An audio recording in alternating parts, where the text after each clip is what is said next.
Shalom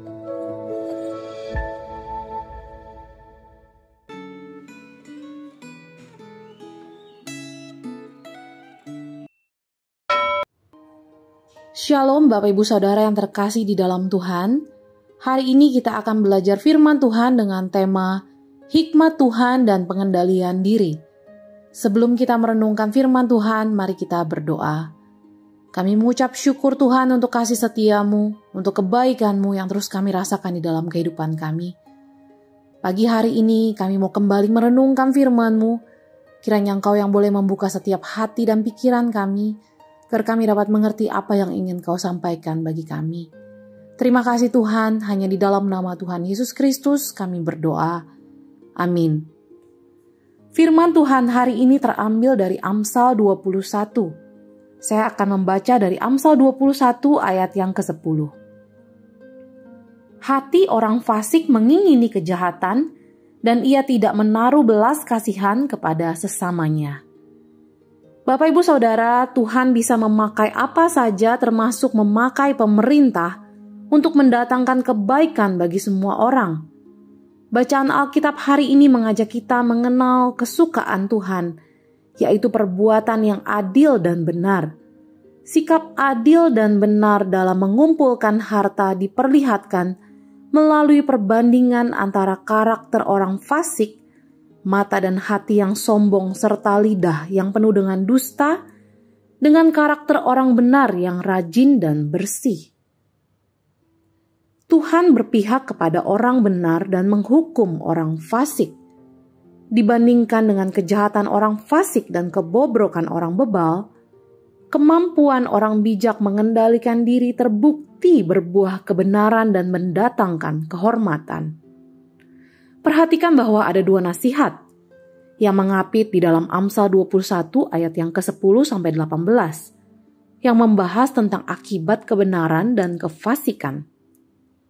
Pesan dari dua nasihat ini pada dasarnya sama, yaitu hindarilah perempuan yang suka marah dan suka bertengkar.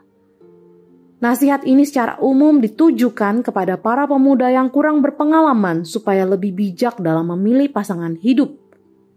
Jangan berpasangan dengan perempuan yang bersifat pemarah dan suka bertengkar.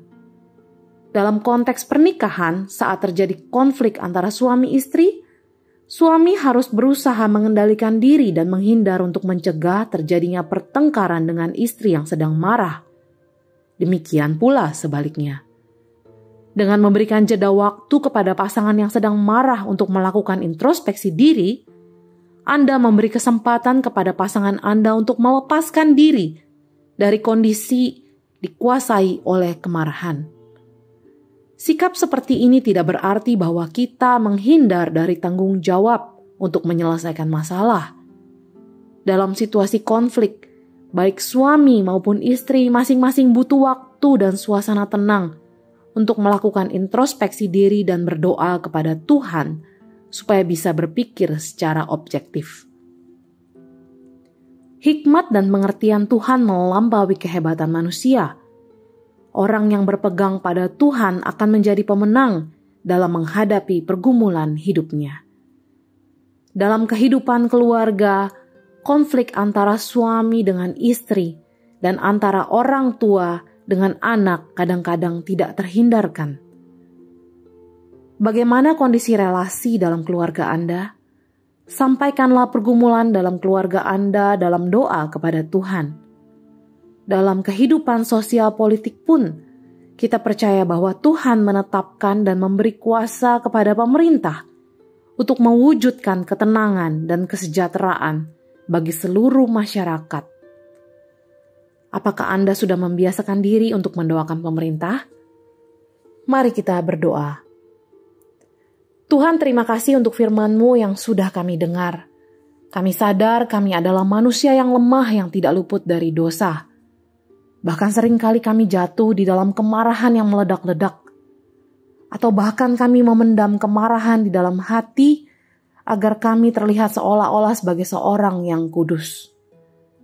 Biarlah melalui perenungan pada hari ini kami disadarkan bahwa Yesus Kristus adalah kebenaran sejati yang menyerap seluruh murka Allah untuk menggantikan kami. sehingga kami saat ini sadar bahwa karena Injil kami dapat marah karena dosa, namun kami tetap dapat mendoakan dan berbelas kasih. Karena Injil kami bisa marah, tetapi kami dapat mengampuni dan tidak menyimpan dendam terhadap orang yang bersalah kepada kami. Kiranya Roh Kudus menolong setiap hati kami untuk dapat mengendalikan diri dan hidup kami boleh seturut dengan firman-Mu. Amin.